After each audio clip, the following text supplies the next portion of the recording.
네, 예고해 드린 대로 월요일부터 긴급 진단 시간을 마련했습니다. 한번 무너지기 시작하니까 정말 속절없이 주요 지지대가 붕괴되고 있습니다. 오늘은 2,400선마저 붕괴되었는데요. 외국인의 매도 폭탄이 더 가세되고 있는 국내 증시, 희망의 전략을 찾아봐야겠습니다. 이분 모시고 자세한 얘기 나눠보도록 하겠습니다. 신광섭 MBN 골드 매니저 나왔습니다. 안녕하세요. 네, 안녕하세요. 김선입니다. 네. 사실 주말 동안에 이렇다 할 뉴스가 있었을까 싶었어요. 오늘 이렇게까지 급락을 할지는 사실 저는 몰랐거든요. 네. 그래서 우리가 갑자기 제작진에서 이거 아침부터 좀 분위기가 좀 이상하다. 이거 특집을 가야 되나 이런 얘기도 좀 있었지 않습니까? 그런데 아침부터 할 때는 이 정도 빠진 것 같고 진단을 해야 되겠나 싶었는데 10시, 11시 넘어서부터는 조금은 그쵸. 분위기가 심상치 않아졌습니다. 당연하게도 표면적으로는 이제 외국인이 지금 6천억 가까이 코스피 시장에서만 매도 폭탄을 던지고 있기 때문에 2,400이 속절없이 무너졌는데 일단 저희가 좀 궁금한 게 외국인 왜 이렇게 오늘 월요일부터 오늘 월요일 사실은 그러니까요. 미국이 오늘 노예 해방일로 쉬거든요. 휴장. 맞습니다. 네, 휴장이기 때문에 매매가 별로 없을 거다라는 생각으로 출근했는데 좀 뒤통수를 좀 맞은 느낌이거든요. 이 배경을 월요일 뭐 다시 시작되는 걸까요? 블랙 먼데이 뭐 이미 시작된 것 같습니다. 악재가 워낙 많으니까 월요일만 되면 좀 팔고 좀 회복이 되면 또 금요일 날 또 팔고 뭐 이런 흐름인데 그 배경부터 한번 짚어볼까요? 일단은 전체적인 요인들이 좀 많은데 이따가 뭐 잠시 하나하나 좀 설명을 드릴 텐데 일단 네. 첫 번째 같은 경우에는 우리나라만의 고유의 리스크가 또 부각이 됐습니다. 우리나라. 예, 바로 국제원자력기구 총장이 또 이런 또 발언을 했어요, 아침에. 북한에서 풍계리 관련된 부분에서 핵실험이 연쇄적으로 일어날 징후가 포착이 되고 있다라는 소식이 좀 나와서 조금 뭔가 이제 이런 부분들이 좀 가중화되다 보니까 사실 금요일날 미국 옵션 만기는 제가 지난주 금요일날도 말씀드렸지만은 예. 콜과 풋이 또 콜은 또 내가가 비싸고 풋은 또 내가 여기가 다 비싸다 보니까 다이어트를 시키는 과정에서 왔다 갔다 할 것이라고도 그렇게 끝났거든요, 실제로. 왔다 갔다 하면서 결국 플러스 마감했는데 네. 중요한 건 뭐냐면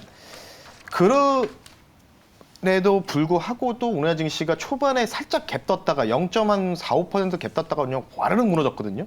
그에 대한 부분들이 바로 북한발 이 연쇄 핵실험 관련된 징후들이 포착되고 있다.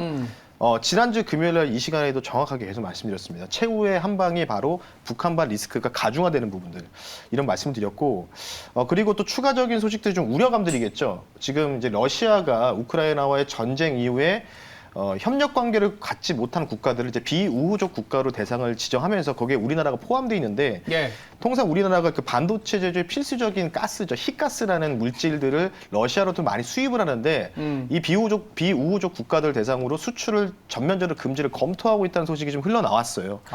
그러다 보니까 우리나라 같은 경우에는 반도체 업종들의 시가총액 상위에서는 굉장히 상위권에 랭크되어 있는 종목들이 워낙 많다 보니까 그래서 조금 이제 삼성과 SK하이닉스가 좀 얻어 맞았다라고 좀 보시면 좋을 것 같고 추가적으로 보면은 이제 주말에 네. 코인 쪽에서 좀 패닉 셀링이 좀 나왔습니다. 그렇죠. 2만 불이 굉장히 중요하다고 했는데 깨졌습니다. 제가 토요일 일요일 날 연달아 가지고 2만 불 붕괴되면서 17,700불인가요? 거기까지 이제 달러당 17,700까지 하락 나왔다가 반등이 좀 나왔거든요. 반등이 나오면서 근데 이제 중요한 게 뭐냐면 이 코인 시장도 어찌 보면은 선행해서 움직이다 보니까 그래서 제가 코인을 많이 보자고 했는데 지금 시장 자체가 워낙 지금 비트코인도 뭐 급락 나왔다 또 급등 나왔다가 하루 만에 지금 또 이런 부분이 있기 때문에 워낙 변동성이 크다 보니까 오늘 같은 날 이 세 가지 요인으로 인해서 조금 위험 자산 심리를 뭔가 회피하려는 물량들이 좀 쏟아지고 있다. 그걸 누가 쏟냐? 외국인들이 하고 있어요, 지금 외국인들이.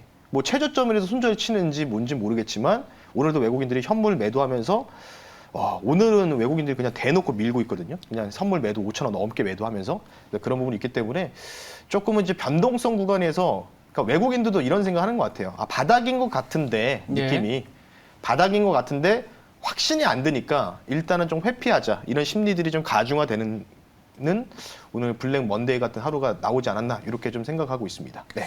최근에 저희가 이제 긴급 진단했을 때 신광섭 매니저가 조금은 이제 신중한 입장이었잖아요. 네. 그리고 코인 시장의 변동성까지 잘 짚어 주셔갖고 오히려 그러면 안 되지만 신광섭 매니저 말대로 시장이 흘러와 버렸어요. 급하게 또 빠졌고 반등 잡지 못하고 그러다 보니까 오히려 역발상으로 이제 신광섭 매니저의 얘기에서 좀 긍정적인 내용이 나온다면 시장의 반전을 찾을 수 있지 않을까라는 생각에서 또 긴급 진단을 하고 있는데 외국인 매도가 지금 또 보니까 또 늘어났어요. 6천억으로. 네, 그래서 그렇죠. 아까 얘기 듣다 보니까 우리나라 반도체 특히 삼성전자 하이닉스가 또 2% 이상의 급락이 나오다 보니까 우리나라 증시가 이렇게까지 하락을 나올 수밖에 없는데 중국은 오르는데 우리나라는 좀 빠지고 있거든요. 그러니까요. 그러니까 우리나라 팔고 중국 간다는 자금들도 있다는데 이건 사실 잘 모르겠고. 이게 왜 그러니까 아까 말씀하신 것처럼 러시아 쪽에서의 제재로 인해서 반도체 수급이 꼬이는 건지 네. 아니면 일각에서 어떤 얘기가 나왔냐면 외사에서 이제 서버 수요가 조금은 둔화될 수 있다라는 콜이 돌았나 봐요. 네. 그래서 서버 수요가 줄어들면 당연히 우리나라 이제 메모리에 그렇죠. 대한 수요가 줄어들다 보니까 그 가격이 원래는 3분기 정도에는 메모리 가격이 좀 반등하지 않겠냐 했는데 또 4분기 그리고 내년까지도 이연될 수 있다라는 얘기가 나오면서 이제 외국인 매도가 조금 더 점증을 한 그런 그러니까 한 가지 원인이 아니지만 이런 우리가 알고 있었던 수요가 둔화되는 서버 수요까지 둔화된다는 뉴스에다가 반도체 가스로 만들지 못하는 반도체 더불어서 북한에서 또 핵과 관련된 이번 주 후반에 6.25 오기 그렇죠. 때문에 그렇죠. 그런 것들이 다 중첩이 돼 있는데 조금씩 이제 풀어나가기 시작하면 어떤 얘기부터 풀어나가냐 하면 이 시장이 급락하는 거를 좀 제껴두고 조금씩 풀려간 게 뭘까 생각해 보니까 일단 첫째로 드는 게 유가거든요. 맞습니다. 네. 저는 이제 주말 동에 보니까 유가가 그래 조금 많이 내려왔어요. 네, 내려왔어요. 유가가 조금 내려와서 이게 조금 더 내려가 준다면 우리가 가장 우려하는 게 뭡니까? 인플레가 안 잡힐 것 같아서 연준이 지금 뭐 테일러 준칙을 따지면 뭐 4, 5, 6, 막 7%까지 올려야 된다 이런 얘기가 나오는데 만약 유가가 우리 예상보다 빠르게 잡혀버리면 그런 초긴축 사이클보다는 이제 완만한 긴축 사이클 때에 따라서는 이미 벌써 다음 달에 금리 올리면 2%가 넘어버리거든요. 그렇죠. 2% 넘으면 이 정도면 됐지 않겠냐 이런 생각도 가질 수 있단 말이죠. 그러니까 네. 전제 조건은 유가가 얼마나 빠르게 내려오냐인데 유가 참 어렵거든요. 어떻게 봐야 될까요? 사실 오늘 좀 추가적으로 하락 배경이 이제 내부 문건에서 이제 중립금리를 뭐 좀더 빠르게. 7%까지도 할 수 있다. 맞아요. 이게 이제 맞습니다. 미국의 테일러 교수의 그 이론을 얘기해가지고 해서 준칙을 만든 건데 쉽게 얘기하면 이것 때문에 테일러 준칙에 대해서 생각을 못 하고 있다면 통상 어떤 생각이 드냐면 야 7%까지 올린다고? 근데 이게 뭐냐면 어느 기업에서든 전략기획 팀들이 이제 있지 않겠습니까? 그렇죠. 그냥 연준에서 똑같은 이제 기획팀이 있는 거예요. 연준 맞아요. 직원들이 있으니까 거기서 테일러 교수가 이런 식으로 뭐 이렇게 하니까 뭐 해서 이제 테일러 준칙 의거해서 인플레가 만약에 최악의 경우에 안 잡힐 경우에는 7%까지 올린다는 문건이 나온 거지 그거를 가지고 시장이 너무 악재적으로 반영하는 부분은 분명히 있다고 다시 한번 말씀드리고 싶고요. 네. 원칙적인 부분이었다. 그래서 그게 7%갈 거는 아직 예상치 못했는데 가장 중요한 건 유가인데 저는 개인적으로 유가가 비수기에 이제 들어가는 시즌에 돌아오고 있다고 보고 있어요. 그래서 제가 지난주에도 7월, 8월, 9월, 길면 10월까지는 우리가 베어마켓 랠리를, 반등 랠리를 준비해야 되는데 개인적으로 유가는 70에서 80불까지 일시적 급락 나온다. 저는 이렇게 생각하고 있거든요. 70에서 80달러가 급락이 나온다 그러면 그래도 물가 잡히는 거잖아요. 그렇죠. 일시적으로 잡히게 보이니까 이제 여기서 뭔가 연준에서는 연말까지 중립금리를 3.4% 이상으로 올리기에는 이제 천천히 올려도 되는 여력이 생기는 거지 않겠습니까? 어찌 보면 근데 CPI가. 이게 주말 동안 뉴스 보니까 바이든이 사우디 가잖아요. 근데 빈산물 안 만날 수도 만난다고, 있다. 예. 그러니까 이거는 약간의 그 정치적인 줄다리기일 가능성도 있으니까 네. 확정적일 순 아닐 수 있지만 모두가 기대했었던 게 그런 거잖아요. 뭔가 사우디에 갈 거고 사우디가 그동안에 미국과의 대척점이 있었잖아요. 네. 여러 가지 기자 피살과 관련된 뉴스라든지 예멘이나 이란과의 관계에서 미국이 취한 스탠스 때문에 사우디가 굉장히 껄끄러워 했는데 이제 뭐 대통령이 온다고 하니까 우리는 모두가 기대했었는데 뉴스를 보니까 안 만날 수도 있다. 야, 유가가 이건 다시 치고 가는 거 아니야? 이런 불안감이 있었거든요. 저는 전혀 별개로 그거는 그냥 뭔가 유가를 일시적으로 하락을 만들 수 있는 그냥 트리거일 뿐이지 안 만나도 상관없다. 저는 이렇게 생각하고 있고 지금 이제 5월에서 6월, 7월까지 미국의 휴가 드라이빙 시즌이지 않습니까? 맞아요. 그 부분들이 이제 절정을 통과하고 있어요. 음. 중요한 거는. 그런 부분. 그리고 7월 달에도 미국도 우리나라 똑같이 우리도 장마 시즌 시작하듯이 네. 뭐 물론 이제 유가를 좀 더 올릴 수 있는 부분들이 있겠죠. 뭐 허리케인이라든지 이런 게 이제 멕시코만에. 나오지 않습니까? 맞아요. 이게 이제 심하게 부각만 안 된다면 저는 유가는 100불 이하로는 무조건 언더퍼폼 할 거다. 아. 90불 이하로는 이렇게 네. 생각을 하고 있는데 가장 중요한 건 저는 이번에 연준에서의 그 빅스텝이라든지 자이언트 스텝이라고 많이 포장해서 얘기하지만은 예. 저는 제 생각을 이렇게 말씀드리면 연준에서 이제 립세션을 그냥 유도시킨 것 같아요. 쉽게 얘기해서 수요를 파괴시키는 거죠. 그러니까 뭔가 필요한 소비에 대한 욕구들을 파괴시켜서 그러면 자연스럽게 잠깐 일시적으로 분기라든지 반기까지는 경기가 어려워질 수밖에 없는 상황에서 그러니까 내부 문건에서 이거 인플레 안 잡히면 7%까지 올릴 수 있는 거 아니야? 테일러 준칙 때문에. 그걸 검토했다고 생각하고는 부분이 있었기 때문에 유가가 저는 여기서 하향 조정이 되면은 테일러 준칙에 그거에서 7%까지 안 올려도 되거든요. 3.5% 이상 안 올려도 되거든요. 그러면 점진적으로 오히려 안정화 단계에 들어갈 수 있는 가능성도 있다. 그래서 지금 연준은 오히려 미국 소비자들의 수요를 소비를 파괴시켜서 못 나오게 하는 거죠.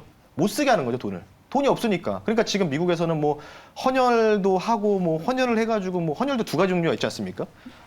헌혈이요? 예, 일반 헌혈하고 이제 뭐 혈장 헌혈인가요? 아, 이게 네. 있는데 그걸 혈장 헌혈하면 우리나라는 돈을 별로 안 받지만은 미국은 많이 받아요. 아, 그래요? 이게 한 번 할 때마다. 그래서 그런 인구들이 증가하고 있다. 그러니까 소비가 둔화되고 있는 거겠죠. 그러니까 소비를 일부러 둔화시켜서 인플레를 잡겠다. 그러니까 어디 나가지 마라, 어디 놀러 가지 말라. 이런 뜻인 것 같아요. 연준에서 의도가. 그래서 그런 부분으로 인해서 일부러 립세션을 좀 유도를 시켜서 네.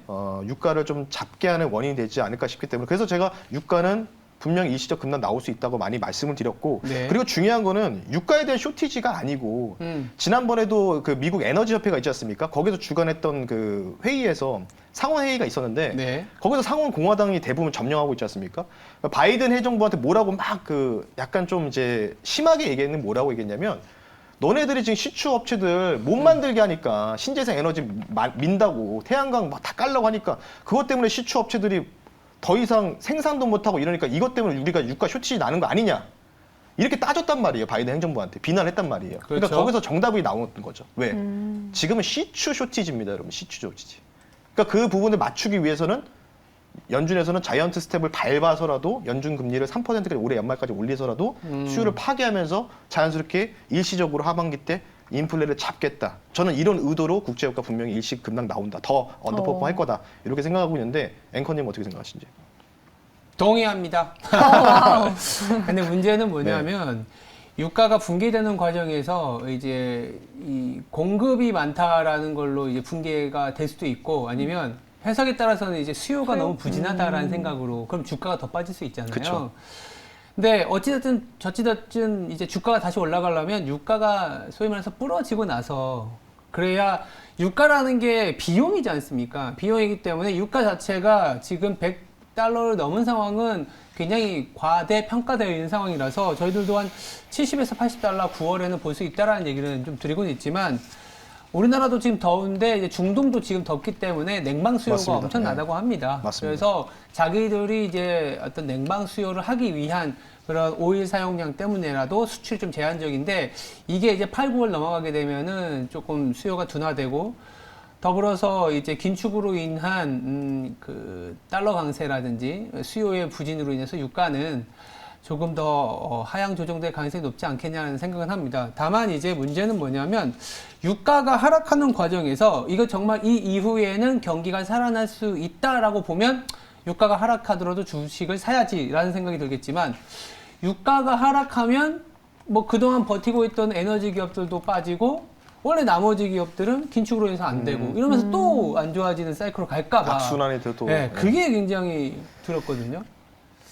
참 이게 어려운 상황이에요. 그래서 립세션이 좀 무서운 것 같아요. 그러니까 리세션 얘기는 하지만 사실 리세션이라는 게 뭐냐면은 정의가 되어 있는 건 아니에요. 정의가 되어 있는 건 네. 아닌데 보통 리세션을 예상하는 이유가 뭐냐면 S&P 기준으로 말씀드리면 1940년부터 지금까지의 MDD 즉 고점에서 빠진 폭을 봤을 때 20%까지는 베어마켓에 들어가지 않은 근데 리세션에 들어가면 20%보다 더 빠지는 시장이거든요. 지금 딱 미국이 근처 왔어요, 지금. 18에서 20%. 그러니까 리세션에 들어간다 그러면 지금이라도 팔아야 되는 장인 거고. 맞아요. 그렇죠.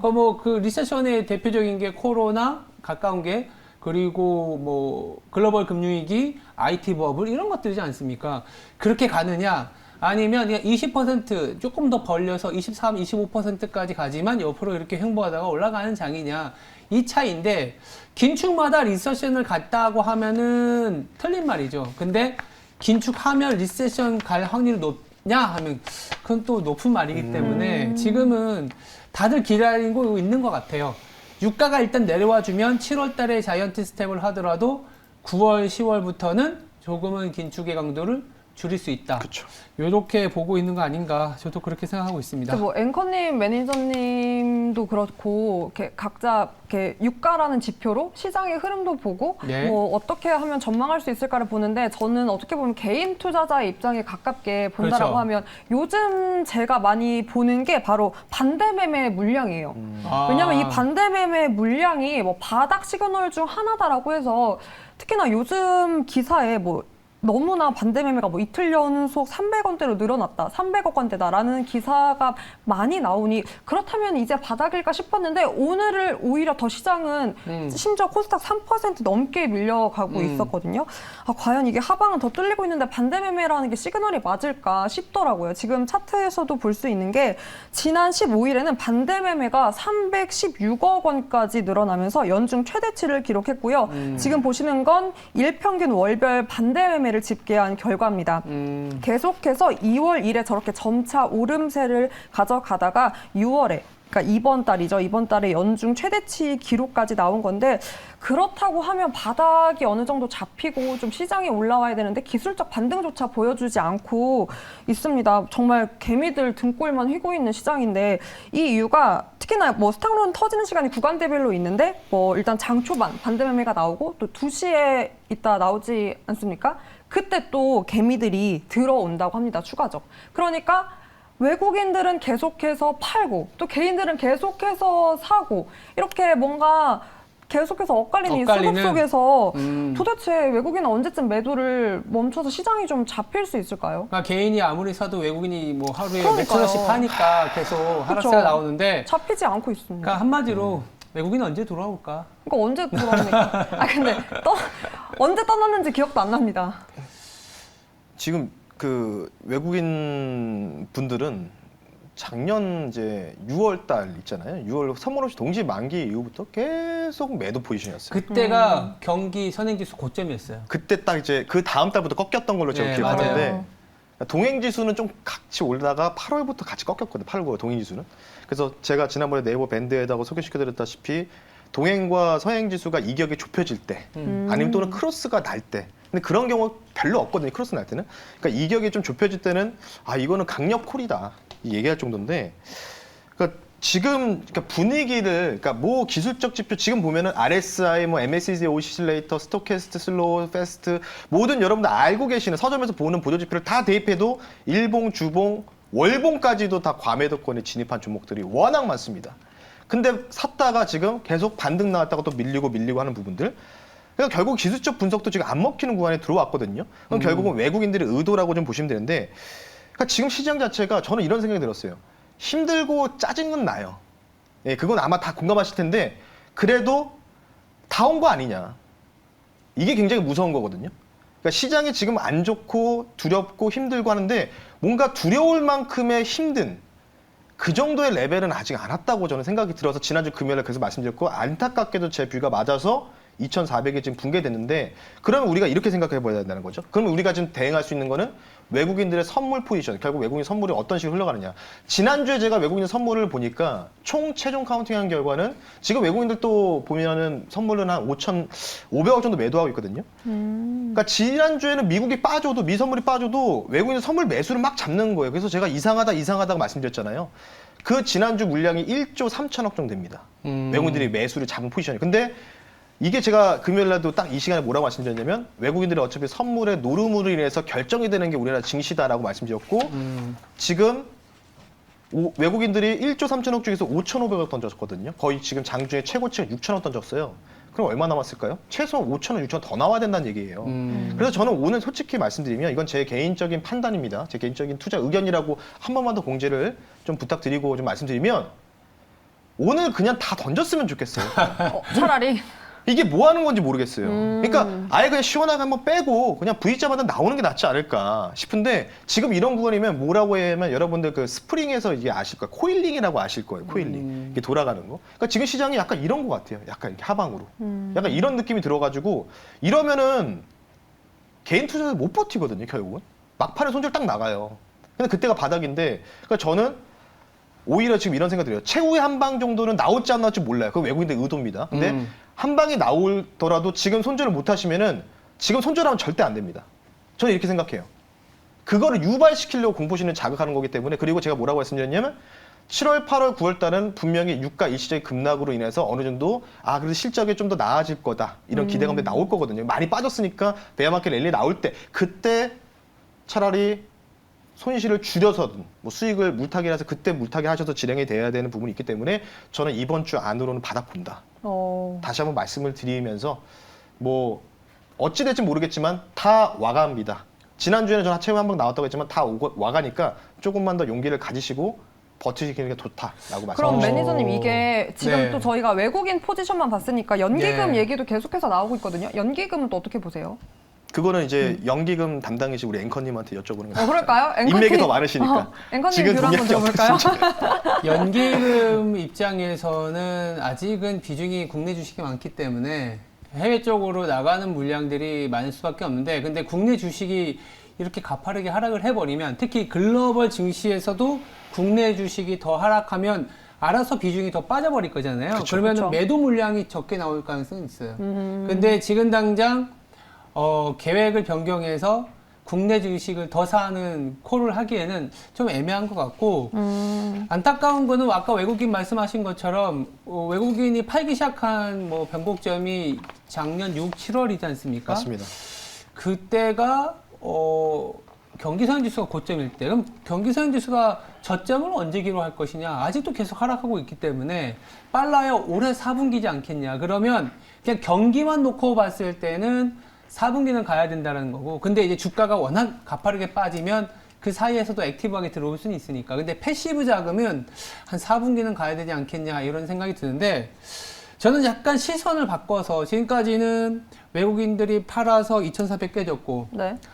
국제 유가도 아직은 100달러 이상이고 조금 더 깨져야 되고 그리고 개인은 사지만 외국인은 계속 팔고 있는데 이제 조금 희망적인 얘기들을 좀 돌아볼게요. 그러니까 희망적이라기보다는 너무 안 좋아졌기 때문에 아니면 뭐라 그럴까요? 이제부터는 조금은 건설적으로 이럴 때 아까 팔면 안 됩니다. 그리고 지금부터 조금 삽시다 라는 얘기 했을 때 어떠한 지표 아니면 그쵸. 어떤 시그널 아니면 어떤 업종 어떤 종목까지 가야 될지 얘기를 좀 해볼 텐데 그 전에 제가 투자자 입장에서 궁금한 게 앵커님께서 짚어주신 막 그런 여러 리스크들 근데 그런 리스크들 통해서도 피신처는 저는 있다고 생각을 하거든요. 뭐 피신천 있죠. 그렇죠. 이제 찾기가 어렵고 많이 어려울까요? 어렵죠. 지금 예전에 같았으면은 이럴 때 맞아요. 테마주라도 좀 테마주도 강하게 안 갔을 되죠. 텐데 이럴 때는. 네, 지금은 전혀 뭐 움직이지를 않고 있어서 일단 뭐 저희 시청자분들도 그렇고 일주일 내내 힘들었던 분들은 과연 그럼 뭐 이런 매크로적 이슈에 조금은 영향을 덜 받을 어떤 피신처가 따로 있을까? 뭐 그런 시그널을 받을 수 있고 아니면 시그널을 받더라도 뭐 그런 부분들이 궁금할 것 같거든요. 예, 그 얘기 좀 해볼까요? 네, 해볼까요? 앵커님의 뷰가 저는 가장 궁금한 게 아니 언제나 근데 참 뭐 웃긴 게 그런 것들. 뭐냐면 네. 지금 아까 리세션 경기 침체 얘기했잖아요. 이게 경기 침체 우리가 반대로 생각해 볼까요? 우리가 버블 올 거야 하면 버블 오나요? 그러니까 모두가 버블 온다고 그랬을 때는 안 오는 것처럼 경기 침체도 올 수는 있는데 차트를 제가 하나 뭐 제작진한테 좀 부탁드렸는데 두 번째 차트니까 두 번째 차트 네. 두 번째 차트를 보시면 이게 우리나라도 그렇지만 미국의 개인 투자자들의 심리 지수거든요. 예, 심리 지수가 어떤 거냐면 저 분홍색으로 보이는 부분 있잖아요. 자, 이게 제가 설명을 해드릴게요. 네네. 밑으로 내려가 있으면 공포 심리가 많은 거예요. 예, 근데 이게 차트를 잘 보면 그 이전에 2008년쯤에 지금만큼 내려온 게 보일 거고 가운데 정도에 그리고 가장 앞쪽에 있는 게 90년대고 IT 버블 때보다 더 내려가 있어요 지금이. IT 버블 때보다 더 공포스럽게 반영을 하고 있는 게 현재 시장이에요. 주황색이잖아요. 주황색. 네, 주황색. 그러니까 제일 앞에 있는 게 일본 버블이 붕괴되고 미국에서 저축 조합 사태로 다 난리 났을 때고 그리고 중간에 약간 내려온 게 저기 IT 버블이고 또 푹 빠진 게 금융위기고 최근에가 이제 코로나보다 더 내려왔죠. 근데 이제 심리 지수 자체가 바닥을 잡는 용으로도 보지만 저것 때문에 시장이 바닥을 잡는다 얘기는 할 수는 없지만 이 긴축의 과정이 워낙 가팔랐고 주가가 단숨에 올랐다가 단숨에 빠지고 워낙 가파르게 하락하다 보니까 우리나라도 그렇지만 미국도 그렇고 전 세계 일반 투자자들이 개인 투자자분들은 다 지금 너무 공포심에 빠져 있다라는 거죠. 그쵸. 근데 항상 이럴 때가 그러니까 경험적으로는 주식을 팔 때는 아니었다는 생각이 들거든요. 물론 사자한 얘기를 하긴 좀 그렇지만 팔 때는 아니다. 그래서 딱 생각이 난 게 만약에 지수가 반등이 나온다면 가장 유동성의 함수였던 코인 시장부터 나온다는 얘기를 지난주부터 네. 그렇죠. 매니저님께서 매니저님도. 하셨잖아요. 지난주에 주말에 비트코인이랑 이더리움이 금등이 나오더라고요. 20% 막 15%. 드디어 바닥 잡았나 싶었는데 오늘 우리 시장은 반응을 안 했지만 네. 그렇죠.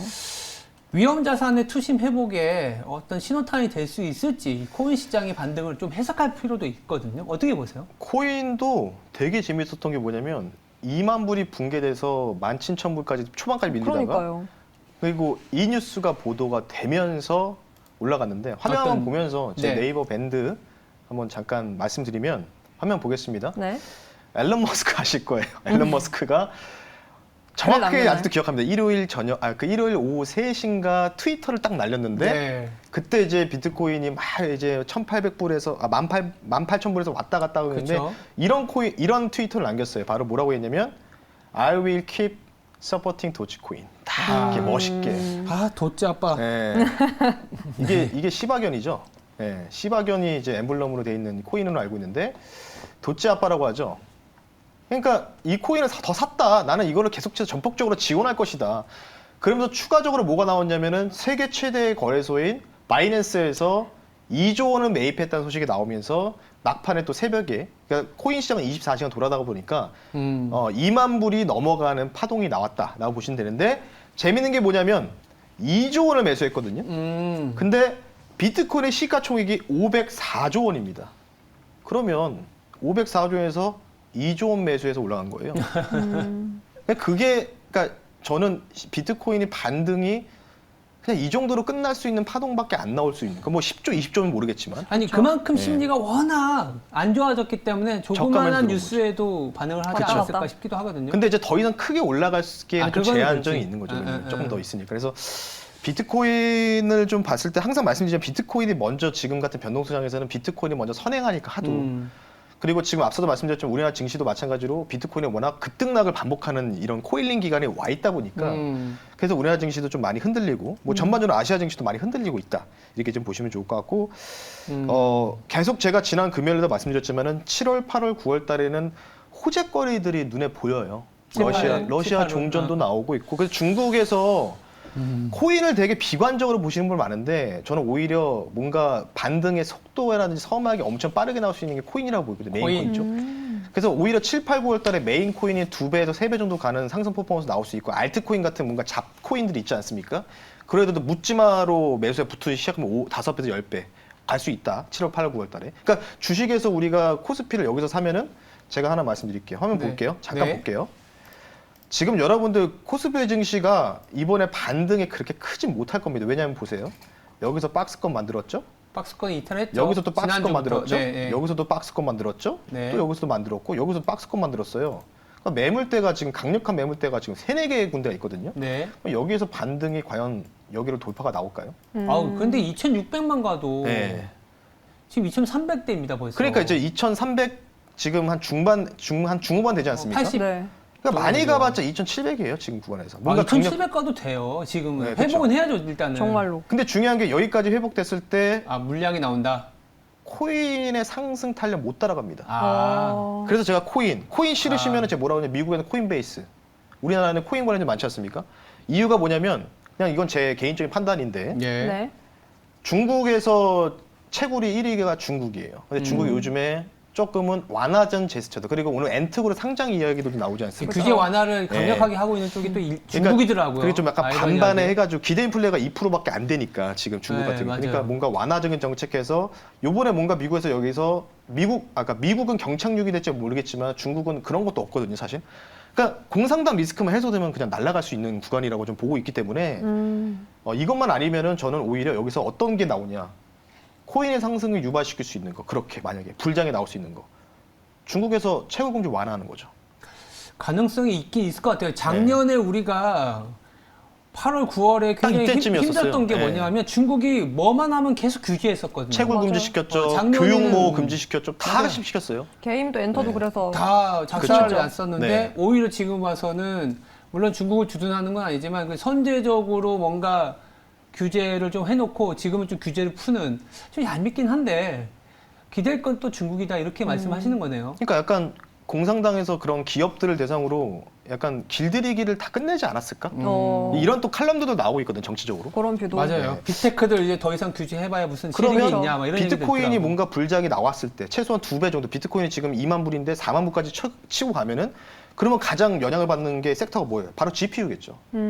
GPU에 대한 그래픽 카드 수요들이 증가하면서 필라델피아 반도체 지수나 이런 데 올라가면서 베어마켓 랠리가 여력이 충분하다. 그러니까 결국은 비트코인이 올라갈 수 있는 퍼포먼스를 보여줄 수 있는 거는 저는 비트코인 최고 금리만 풀어주면은 비트코인 하루 5,000불, 10,000불도 가능하다고 보고 있거든요. 왜냐면 투심 워낙 약하고 호가가 위에가 너무 많이 비어 있어요. 지금 투명이 많이 나왔기 때문에. 그래서 중국에서의 완화된 정책을 우리가 기다려서 만약 정책이 나온다 하면은 그때부터 진짜 제대로 된 찐 반등이 시작된다. 찐반등. 예. 그럼 반도체 반등이 업종부터 나오기 해서. 전에 지금이 콜 모르죠. 예.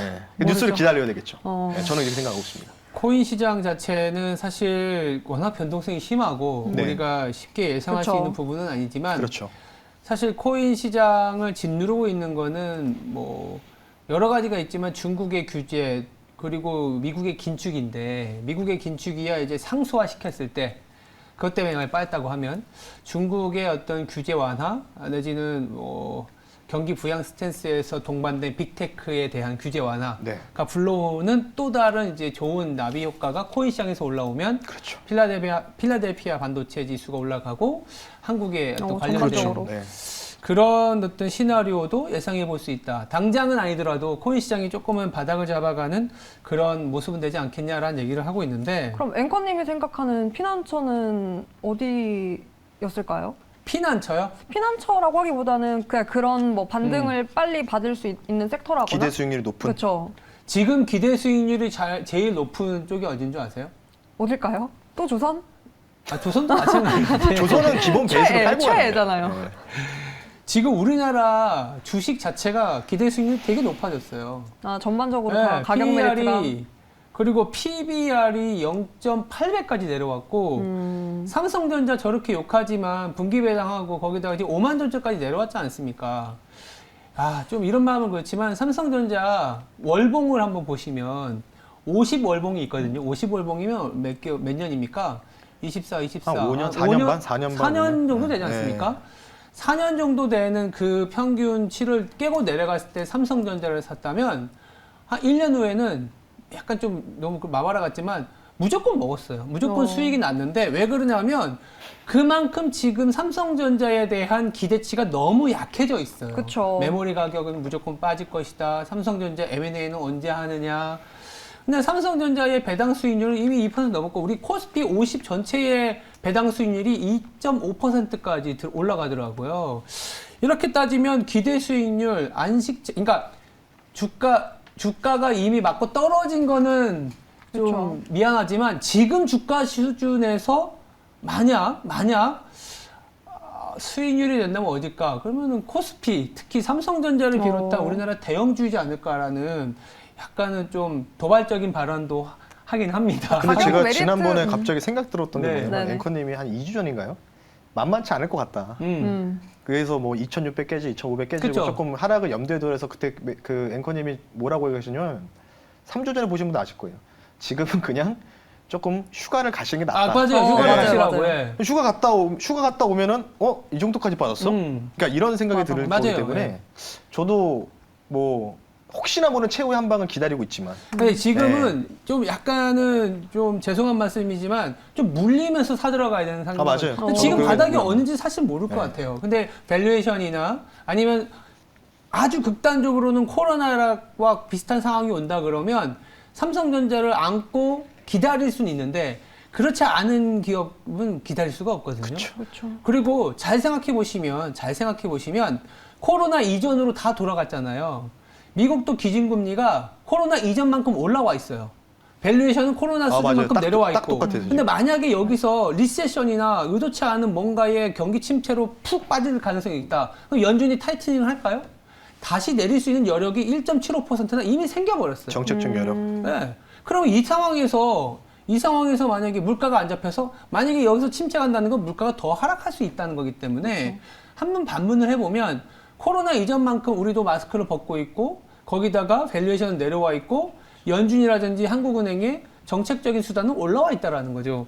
그렇게 보면 너무 이렇게 두려워할 필요가 있을까라는 생각에서 한국 주식시장을 이제는 조금은 맨날 빠지는 장이다 하지만 앞자리가 바뀌었어요. 1년 만에. 앞자리가 1년 전에는 3,386 이렇게 했을 거예요. 맞아요. 근데 1년 만에 2,386입니다. 1000포인트 빠졌네. 그러니까 딱 1년 만에. 그쵸. 1년 만에 이게 앞자리 1000포인트가 빠진 시장. 그러니까 그러니까 지수 자체가 30% 빠지는 장이 잘 있었는지를 봐야 돼요. 잘 없습니다. 그래서 우리나라의 이 어떤 기업 자체에 대해서 이제는 조금은 인정하는 단계가 왔지 않느냐라는 생각에서 강력하게 좀 말씀을 드려보고요. 저는 그러면 매니저님한테 좀 여쭤보고 싶은 게 네. 그래도 이러한 우리가 그러니까 좀 돌다리라고 해야 되나? 아니면 기댈 수 있는 뭐 이벤트나 네. 일정들이 있으면 그런 이벤트 일정을 보면서 피해야겠다. 아니면 그런 이벤트가 있으니까 조금은 시장이 안도할 수 있다. 이렇게 있을 수 있거든요. 네. 지금 우리가 좀 체크해봐야 될 이벤트가 있을 것 같아요. 근데 이번 주에 미국 관련된 일정들을 쭉 봤을 때 제가 판단했을 때는 앵커님은 좀 다르실 수도 있겠지만 네. 별다른 건 없더라고요. 많진 않아요. 네, 그러니까 뭐 수요일 목요일 날 해가지고 연준 파월 의장이 이제 상원과 하원에 이틀 연속 등판하는 거 뭐 이거밖에 없는데 근데 이미 이 부분들은 다 저는 반영이 된 결과라고 보고 있어요. 미국 증시도. 그래서 뭐 굳이 이거를 보면서 그러니까 이거 가지고 또 미국 장도 바닥을 다질 수 있는 뭔가 코일링적인 차트가 만들어질 수도 있는 거겠죠. 이런 식으로. 그래서 별다른 건 없고 아까도 말씀드렸지만 테일러 준칙 이거는 그냥 경제학 공부하신 분도 아실 거예요. 그냥 이건 기본적으로 깔고 가는 거 부분이기 때문에 우리가 혹시나 그냥 대비를 하자 이 정도 차원이라서 7%까지 올리면은 코스피 2,000 깨시죠. 근데 2,000 이런 깨죠. 게까지는 충격 안 나올 거라고 좀 보고 있어서 추가적으로 좀 보면은 앞서 말씀드렸던 북한발 리스크겠죠. 25일 전후. 북한. 이게 조금은 좀 좋게 끝났으면 좋겠는데 혹시나 모르니까 우리나라 아직 휴전국가지 않습니까? 그런 부분들. 그렇죠. 이 정도로 말씀드리겠습니다. 25일이게 되면은 주 후반이지 않습니까? 네. 주 후반이고 끼워 마신다면은 안 그래도 이제 주말을 앞둔 변동성인데 북한의 움직임이 심상치 않다 그러면 투심이 조금 더 옅어질 수 있어서 그쵸. 그렇죠. 이 정도는 좀 체크해 보고 가자 네. 정도로 말씀을 드리고 있는 것 같고요. 그렇다면 저희들이 이제 뭐 긴급 진단이 시간에서 열변을 토해갖고 많은 얘기를 했지만 사실 이걸 보시는 분들은 그래서 어떤 종목을 사서 견디라는 건데 이게 핵심일 수 있을 것 같거든요. 네. 희망을 줄 종목은 도대체 무엇인데 이거겠죠? 그러니까 흔들리는 시작인데 이 종목들도 사실은 같이 흔들리긴 합니다만 덜 흔들릴. 아니면 이제 시장이라는 건 항상 우리가 1년 내내 하락하는 것만 봤지만 또 어떨 때는 횡보하는 장도 있고 또 이러다가 또 갑자기 급등하는 장도 나와요. 그렇습니다. 그거는 진짜 아무도 모르거든요. 우리나라 원달러 환율 1,300원인데 여기서 1,100원 갈 수 있는 모멘텀이 충분히 생길 수도 있습니다. 그랬을 때 그 시장을 주도할 수 있는 종목들 미리미리 좀 챙겨놔야 되지 않을까 생각이 들거든요. 사실 2차 전지를 계속 말씀드리고 싶은 부분들이 네. 지난번에 도표도 보여드렸지만은 24년도 또는 25년 초까지 공급과 수요에 대한 도표를 봤을 때 그렇죠. 공급이 못 따라온다. 25년도 초에 역전이 되거든요. 그때까지는 계속 유효하다라고 좀 보시면 좋을 것 같고 한국전력 계속 말씀드리고 싶어요. 근데 오늘 이제 한국전력도 같이 조금 이제 못 가는 이유 배경이 추경호 경제부 총리께서 이제 아직 일시적으로 조금 잠가 놓겠다는 제스처 좀 표현하지 않습니까? 조금 이제 하반기 연말 정도에 좀 노려보자라고 해서 조금 눌리니까 뭐 이럴 때 좀 더 담가보는 것도 좋다. 그래서 양극재는 필수적으로 여러분들 종목 하나씩은 담아야 된다고 보고 있는데 제가 드리고 싶은 말씀 딱 하나예요. 2차 전지가 사실은 주도주가 뭐 몇 개는 올라갔어요. 뭐 코스모 신소재라든지 뭐 NNF도 많이 올라갔었고, 근데 전반적 2차 전지 섹터의 소재와 장비 쪽은 워낙 퍼포먼스를 많이 보여줬던 주가 흐름은 작년 7월 말에서 9월까지 나왔거든요. 그리고 나서 사실은 거기서 좀 많이 갈렸어요. 올라가는 종목은 올라가고 그런 상황이었기 때문에 개인적으로 지금 주도주가 많이 없는 상황이에요. 저는 10월 이후부터 주도주 없다고 보고 있거든요. 그렇죠. 없잖아요. 지금 실제 뭐 메타버스라든지 이제 P2E 게임주들이 주도주했다가 지금 다 뭐 지금 마이너스 80%까지 그쵸. 밀렸고 코인처럼. 그래서 지금 말씀드리고 싶은 게 이번 7월, 8월, 9월달 반등장은 예. 중소형주, 테마주 잘못 건드렸다간 그냥 계좌 손실 완전히 그냥 뒤로 빠꾸 한다. 아, 중소형 테마주 말고. 네. 그러니까 저는 오히려 대형주, 준대형주 장세 예상합니다. 네. 왜냐면 유가가 일시적 급락 나오니까 좋아 보이거든요. 마진이 나오, 이거 유가가, 야, 우리는 똑같이 만들고 있는데, 물론 경기 침체 우려감이 있겠죠. 우리 똑같이 10개의 물건을 만드는데, 야, 10개 만들 때 통상 우리나라는 석유 공장이지 않습니까? 물건을 네. 만들 때도. 그러니까 전반적으로 봤을 때, 오히려 대형주와 준대형주 장세가 좀 상당히 올라올 수 있는 가능성들이 있다. 그래서 오늘 같은 종목, 오늘 같은 보면은 석유화학 공정을 담당하고 있는 롯데케미칼이나 대한유화가 시장 안 좋은데도 그래도 플러스를 내고 있다. 그러네요. 이런 부분들이 좀 보이고 있기 때문에 유가가 만약에 90% 언더로 빠진다고 하면은 그게 안정화가 몇 달 이루어지면은 이번 분기에는 최악은 피하겠구나. 워낙 유가가 워낙 100% 위상이었으니까. 그래서 오히려 딱 그 생각이 드는 거예요. 재작년 2년 전에 애플카 나와서 LG전자 상한가하고 현대모빌 상한가하고 딱 그때 중소형주 담았다가 피 보신 분들 많거든요. 7, 8월, 9월 달은 이쪽으로 변모할 가능성이 있다. 대형주, 중대형주 장세로. 왜? 일시적으로 유가 급락으로 인해서 실적이 좋아 보일 수 있는 가능성 있는 종목들이 많거든요. 그 최악을 지나고 있는 한국전력도 그거죠. 한국전력이 뭡니까? 한국전력 직접 생산하는 기업 아니에요, 여러분들. 그렇죠. 리테일에서 뽑아내는 거잖아요. 그쵸. 한국전력 자체가. 그래서 재판매연한 회사이기 때문에. 그래서 한국전력. 이렇게 좀 말씀을 드리고 우리 앵커님은 어떤 걸로? 그러니까 유가가 빠지게 되면 이제 무역 수지가 좋아지니까. 그렇죠. 일시적으로 무역 수지가 좋아지게 되면 이제 우리나라의 영업이익률이 좋아지거든요. 그렇죠. 마진이 좋아지면 당연히 지금 원달러 환율이 1,400원인데 유가 빠지면서 이익률이 좋아져? 그러면 매출과 이제 이익률의 함수이기 때문에 우리나라 대표적인 수출 대기업들. 맞습니다. 네, 그러면 저희는 아까 얘기 드린 것처럼 삼성전자라든지 현대차를 사야 된다는 얘기를 그렇죠. 하고 있고 지금 원달러 환율에서 더 약해지지 않는다면 유가가 또 빠진다면 무엇을 하면 되느냐? 유틸리티하고 항공주. 를 사야 되지 않겠냐 생각이 들고 있습니다. 그러니까 항공주가 미국도 같은 경우에 그러니까 이런 식의 트레이딩을 하더라고요. 지금 러시아 전쟁이라든지 긴축이라든지 이런 것들이 상당히 심해질 때는 에너지와 방어주를 담아가면서 시장을 대응하는데 만약 이게 상황이 뒤집혀서 유가가 하락하고 경기에 대한 리스크가 조금은 완화될 때 무엇을 사느냐? 사람들이 소비를 할 수 있는 거 아니면 유가가 하락하면서 이 비용이 다운될 수 있고 우리나라 같은 경우 원달러 환율이 하락하게 되면 이제 비행기 리스 비용이 떨어지잖아요. 그쵸. 그러면서 항공주를 사자라는 얘기가 나오고 있는 상황이고 그 항공주 저도 좀 괜찮아 보이고 그럼 항공주 살 때 뭘 팔아야 되느냐? 오히려 에너지주를 팔아야 되지 않겠냐 생각이 드는데 거기다가 유틸리티도 사실은 우리나라 에너지를 수입하는 국가다 보니까 이제 약간 무역 수지도 얘기하셨지만 신재생 쪽 그리고 원전 뭐 이런 쪽을 같이 봐야 된다는 생각을 하고 있고 저는 또 항상 이제 얘기했었던 게 이제 조선 쪽이긴 한데 조선은 좀 잘 버티고 있더라고요. 그냥 워낙 맞아요. 작년부터 소외되어 있었기 때문에 연봉 보면 연봉 한 20년 차트 보면은 네. 이렇게 됐다가 이러고 있어요. 안 보여요. 안 보여요, 진짜로. 그러니까 기본적으로 이제 좀 소외되어 있고 빈집이라는 얘기도 많이 하더라고요. 맞아요. 이게 수급이 나올 게 없으니까 이게 변동성이 제한되어 있는 것 같아요. 제한되어 있는 상황에서 그래도 올해 실적이 작년보다 올해가 조금은 나아질 수 있는 쪽이 조선이라는 그쵸. 얘기들을 하더라고요. 그래서 조선이라든지 아까 말씀드렸던 이제 원전, 항공주 뭐 이런 쪽을 보자라는 얘기를 좀 드리고 싶고요. 조금 더 저희들이 이제 담아볼 이 종목과 섹터를 얘기하다 보니까 좀 궁금해지는 것들이 있어요. 네. 이 전쟁 리스크가 굉장히 크잖아요. 그래서 우리가 막 방산주 얘기했었고 재건 얘기했었는데 네. 이런 건 어떻게 해야 되나요? 어려운 질문을 주셨는데 제가 어떻게 그걸 감히 예측하겠습니까? 근데 뭐 다 좋다고 보고 있는데 이미 조금 무기 수출 관련된 부분 많이 반영되지 않았을까? 맞아요. 그래도 제가 아까 7, 8월, 9월달 반등장을 모색할 수 있다는 부분들이 그러니까 좋은 게 보여요. 그러니까 뭔가 악재가 이제 호재로 바뀔 수 있는. 그러니까 우크라이나 러시아도 종전 가능성들을 좀 우리가 이제는 일시적인 종전을 열어두자. 왜냐하면 지금 우크라이나 군대에서 지금 탄약 부족 사태가 일어나고 있답니다. 아, 그래요? 그러니까 쉽게 얘기해서 그러니까 러시아 군들은 탄약을 10,000발 쏘는데 우크라이나는 1,000발밖에 못 쏘고 있대요. 그러니까 지금 전투에서 패배를 할 수밖에 없는 거죠. 그래서 돈바스 완전 지금 다 뺏기지 않았습니까?